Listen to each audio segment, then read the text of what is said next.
In the Arkansas Senator Tom Cotton to get some reaction from this. The New York Post cover had it as a dark divide. And before we get into the substance, could I just ask you what the visuals matter? If you remember, Michael Deaver, of course, who worked for Ronald Reagan, really mastered that.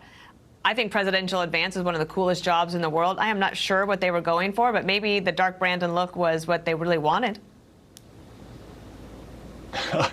Dana, I'm not sure what they were going for either, with the strange and wildly inappropriate setting, the unusual, weird red lighting, most worrisome having Marine standing behind him, in which he's engaging in political attacks on 74 million Americans who voted for Republicans in the last election. But then again, what would you expect Joe Biden to talk about? He can't run on his own record. Congressmen and senators can't defend the Democratic record. Think about what he didn't say last night. He didn't say anything about his student loan bailout from last week. And if you want to talk about dangers to democracy, that's a perfect example of it.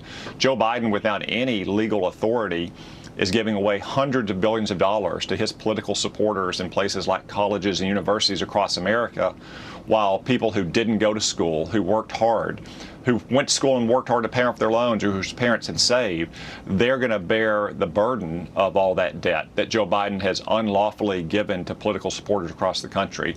That's a real threat to democracy, just like the 87,000 IRS agents that Democrats just voted to hire last month to harass hardworking families and small businesses. Those are the real threats to democracy, not what Joe Biden was lying about last night. Senator, you say that he didn't say anything about the student loan stuff. I want to just put this on the screen because it's just fascinating. Our crew put this together. It's brilliant. These are the words that Biden failed to mention last night. And remember that he in the White House kept saying this is a policy speech. It's not a political speech. Inflation, zero. Fentanyl, zero. Border, zero. Cartels, zero. Debt, zero. Prices, zero. Gas, zero. Abortion, zero. Overdoses, zero. Income, zero. And mortgage, zero. This apparently was not a great policy speech.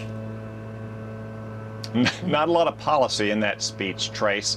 And again, to go back to the threats to democracy, many of the things you just cited that he didn't address, like the fentanyl crisis or 100,000 Americans dying every year from overdoses, more than 20 times we lost in the entire Iraq war, the open border, that gets back to Joe Biden abdicating his responsibility to enforce the law, to uphold immigration laws as written by Congress, and to protect our borders from a slow-motion invasion, not only of migrants looking for jobs, but vicious, violent cartel members and gang members who are flooding our streets with drugs. This again gets back to the real threats to our democracy, which is Joe Biden and the far left of the Democratic Party, who will disregard the law and overturn longstanding customs and standards of democratic practice in America to pursue their radical ideology. What we need to do is to protect the American people from the